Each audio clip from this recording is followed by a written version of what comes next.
Israel's Prime Minister Benjamin Netanyahu has declared a new phase of war as the Israeli military pushes into Gaza. This as international agencies warn of dire shortages for the civilian population in the Gaza Strip. I'm Barkadat, you're with the Mojo story. After our ground reporting through the past 10 days, on the front line of the Israel-Hamas war, we are continuing to keep our special focus on this big global story. Israel's military is talking about a new phase of war, releasing footage that actually points to Israeli soldiers being inside the Gaza Strip. Meanwhile, residents of Gaza are releasing images, even through intermittent communication lines, of rockets that are pounding the Gaza Strip. International agencies are warning of a mounting humanitarian catastrophe, saying both fuel and food are in danger of running out. The hardest hit are hospitals and how to treat patients and perform surgeries. The Israeli military has retaliated by saying that it is Hamas that has stockpiled food and fuel for up to 3 months while starving the civilian population of Gaza. Now, in the middle of the charges that are being traded and counter-leveled, what happens actually to the Palestinian people who have nowhere to go? Remember, they've relocated within the Gaza Strip, but it is not as if neighboring countries are opening their doors for these civilians to walk in and to seek even temporary refuge. Joining us now is the communications director for the largest and the most significant aid agency in the region, the UN agency that has been working for Palestinian refugees now for many years. Juliet Touma, I beg your pardon, joins us. Juliet, thank you very much for your time in the middle of all that is happening. I want to start by asking you, have you been able to speak with your colleagues in Gaza, and what is the latest that you're hearing? And a real honor to speak to you today. We have restored contact and communication with our teams in Gaza as of this morning. Internet services and connectivity are coming back slowly to the Gaza Strip, and thankfully we were able to speak to our teams in Gaza as of this morning. Yesterday was a very bad day because people in Gaza, including our teams, were disconnected from their own families, but also from the rest of the world. I'm very relieved to hear that you're able to talk to your colleagues. What are they telling you? Well, first of all, we were able to confirm the very sad news that 59 of our UNRWA colleagues in the Gaza Strip have been killed during the war. The numbers continue to mount. We've just had a ceremony in tribute to their memory. 59 colleagues, many of them were teachers, school principals, doctors, engineers, support staff. Very, very sad. The highest number of UN staff killed in such a short span of time in any conflict around the world.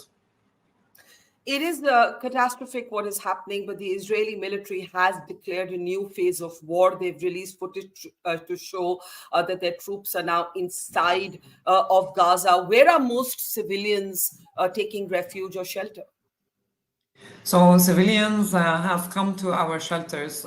More than 600,000 of them are taking shelter in 150 UNRWA facilities, including schools, including medical facilities, even warehouses we had to open. People are coming to seek protection under the UN flag as the war continues, and it continues unabated. Juliet, what is your biggest concern at this point? Your agency has been talking about the shortage of fuel and food for the last several days. The Israeli military is blaming the Hamas for this. The New York Times today had a very significant report independently corroborating the fact that they said that Hamas has stockpiled food and fuel for 3 months. How do you respond to the fact that while the civilians of Gaza are starving, Hamas has food and fuel for itself? Well, I don't know about that. What I do know is that civilians, including those who are in our shelter, they need more supplies. This is very simple. It's because the convoys that the UN has been receiving inside the Gaza Strip are just a drop in the bucket and a drop in the ocean of huge, overwhelming needs. So we need more supplies, and we need those supplies to come into the Gaza Strip on a regular basis. I also know and can confirm that UNRWA, the agency I work with, the largest humanitarian actor on the ground in Gaza, one of the oldest, that UNRWA needs fuel. We need it for our cars, we need it for the trucks, we need it to send wheat flour to the warehouses.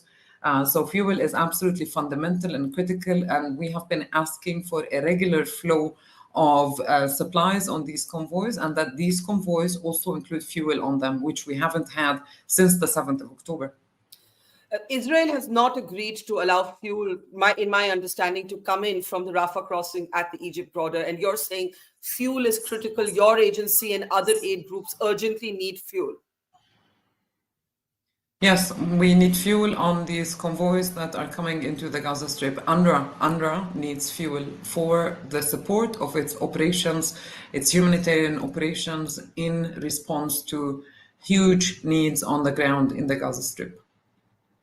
May I ask you what your own assessment is of the mounting civilian casualties? The Gaza Health Ministry is saying that more than 3,000 children are among more than 8,000 casualties. The American president said he wasn't sure of those numbers. Is there any estimation that you have been able to make of the scale of deaths that we are talking about and the suffering of children in particular? We're not able to verify the figures in question in the UN, at least not at this stage, because our focus is to respond to the needs and to undertake our humanitarian obligations towards the people in need. But what we do know is, and what we have been able to verify at UNRWA, is the 59 colleagues that we lost, 55 members of our team. They were confirmed killed under different circumstances, and and it's the highest number in any conflict in that short span of time around the world. So that says a lot. Yes, and I'm so sorry for your loss. And my question would be: will the agency continue to function on the ground, given that 59 of your colleagues are not alive, have paid with their lives? What are you thinking at this point? Well, we're never going to be the same. With this huge loss, we're never going to be the same. We lost 59 colleagues. It's 59 souls and 59 lives, so we're never going to be the same. However, we have thousands of our colleagues, and they are our unsung heroes, and really this is not a PR stunt or gimmick. They are on the front lines despite the heavy loss that they've endured themselves. And despite the fact that many of them are displaced, they are there, they are giving out assistance, they are with the communities, they listen, they care. They do what UNRWA does best, is to be with the communities and help the Palestinian communities in need in the Gaza Strip. Can I ask you to talk about what's happening at the hospitals? Now, this is very contentious because Israel says Hamas is seeking shelter in the hospitals. They've released audio transcripts that they say prove that. Doctors in Gaza are releasing their own images, horrific images coming out of hospitals, surgeries that have had to be performed without anesthesia and so on. What is your assessment of what's happening with hospitals and doctors? Well, UNRWA does not have on its mandate the hospitals. What I do know is only 1/3 of the medical facilities that UNRWA manages. The medical facilities are primary healthcare centers. Only 1/3 of our clinics are functioning in the Gaza Strip, and there we can also confirm that we have dwindling supplies of medicine and other basic items that we need for the clinics. What is worrying you the most right now, Juliet? The safety of our staff. The safety of our staff. Are you thinking of extricating them, pulling them out from there, or is that also not possible right now? We will continue to be present across the Gaza Strip for as long as the Palestinian people in the Gaza Strip need us. We will continue to be there in Gaza. And that's extraordinary work you're doing on the ground. Let me just ask you finally, what would you want the world to know? This is such a polarized, politicized debate right now. Countries are fighting with each other. There are also 222 hostages still in the custody of Hamas. If there's one message that you wanted people to understand right now, irrespective of their ideologies, their nations, what would that be? That Gaza, once upon a time, was a beautiful place. It has a wonderful coast. I had the honor to visit so many times over the past 1 year during my service with UN Palestine Refugee Agency. And it has people just like you and I who have aspirations and dreams, who are very creative, who just want to live. They want to live. They want their children to grow up in safety. They want to have fun. They have such a beautiful joy of life. And it's unbelievable that this is happening to the people of Gaza, to my nice and wonderful and kind colleagues and friends who are in Gaza. Yes, and I'm still processing that figure that 59 of your own colleagues in your agency have been killed. It is a terrible escalatory point in the conflict, and I wonder if anybody is able to pull the situation back from the brink. Juliet, I'm not going to take up more of your time. I know you're very, very busy spearheading all the comms on what the agency is doing on the ground there. Thank you very much for speaking to us. Take care, and I hope your the remaining colleagues, are able to stay safe. Thank you very, very much for doing this. Thank you. Thank you. Take care. It's great to see you here. Thank you for watching our work.